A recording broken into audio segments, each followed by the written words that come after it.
Muy buenos días, tengan todos y todas. Voy a referirme a la ética kantiana. Eh, Tengo claro que la ética kantiana es bastante densa por varias razones. La primera de ellas es que es una ética con una arquitectura muy compleja conceptualmente y por lo tanto seguir la lectura, yo sé que obliga a ir despacio, regresar, tomando algunas notas para ver si efectivamente uno lo va entendiendo o no, etc. Eso es lo primero. Lo segundo, parte de la densidad, otro elemento que explica la densidad de la ética kantiana es que es una ética que corre pareja con la justificación del conocimiento. ¿Okay? Él, como buen conocedor de la física newtoniana, se plantea el fundamento de la ciencia, ¿ya? Es decir, cómo conocemos, cómo se justifica el conocimiento, etc. Una vez que ha hecho ese trabajo que le preocupaba, pasa a la ética. Pero además podríamos apuntar una tercera razón derivada de la segunda, y es la siguiente. Eh, una de las conclusiones a las que él llega sobre el conocimiento del mundo es que todo el mundo se rige por leyes físicas y nada escapa, ningún evento escapa a las leyes físicas. O de otra manera, yo puedo explicar cualquier evento que acontece en el mundo acudiendo a las leyes físicas. ¿Ok?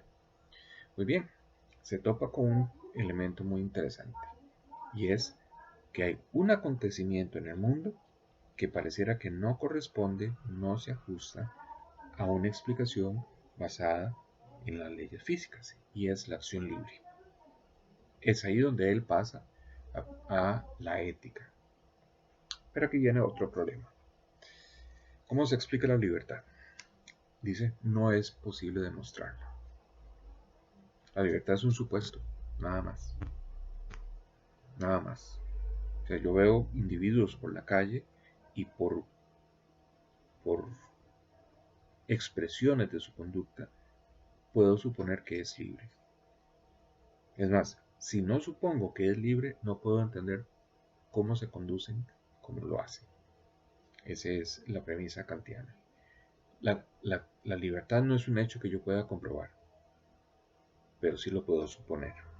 Porque si no lo supongo, no puedo explicar la conducta humana. ¿Ok? Muy bien. Eso, digamos, tiene un cierto sentido. Sin embargo, ahora él tiene que explicar cómo es posible la acción moral con base en ese supuesto. ¿Ok? Entonces tenemos aquí varias cosillas que ir aclarando. Lo primero, para poder explicar la libertad humana, yo necesito acudir a unos mínimos de psicología. Él va a seguir un patrón de distinguir entre lo externo y lo interno y localiza la libertad humana en la interioridad. Y en la interioridad lo que encontramos es la psicología. Lo muy básico que él va a manejar, por, por ser la época en que escribe, finales del siglo XVIII,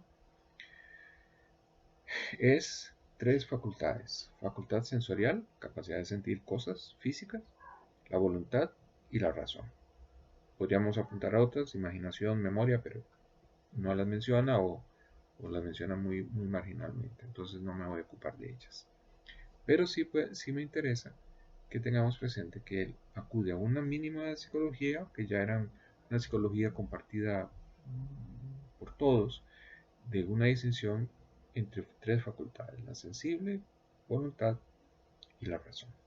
¿Ok? Muy bien, a partir de esa psicología mínima entonces se explica el mecanismo de la libertad. Y me atrevo a usar ese término por cuanto, si ustedes ven, él va explicando la libertad, pero es un asunto muy rígido a modo de una serie de partes que se van encajando y que van haciendo que acontezca la acción libre. Muy bien, entonces, él va a exponer un mecanismo. Y curiosamente, la causalidad libre, la causa libre, se parece a la causalidad física. Es decir, paralelo a la causalidad física que él explica, va a explicar la causalidad de los agentes libres. Una causalidad que no se rige exactamente igual que la causalidad de las cosas físicas, porque utiliza la razón para alcanzar determinaciones. ¿Okay? La distinción entre interioridad y exterioridad nos va a servir también para entender que la libertad acontece en el interior del individuo. Las acciones libres se determinan interiormente en el momento en que la razón le propone a la voluntad el deber al respecto de cualquier cosa. Es simplemente el hecho de que la razón pueda proponerle a la voluntad una máxima que la voluntad pueda asumir como razón determinante por sí misma y no por una razón distinta, ya en ese momento hay determinación y hay moralidad, que es lo que acá le interesa. Y paso al siguiente punto que es importante en la ética kantiana. Kant advierte que lo propio de la libertad es que la voluntad se rija por sus propias razones y no por razones ajenas o heterónomas. ¿Ok?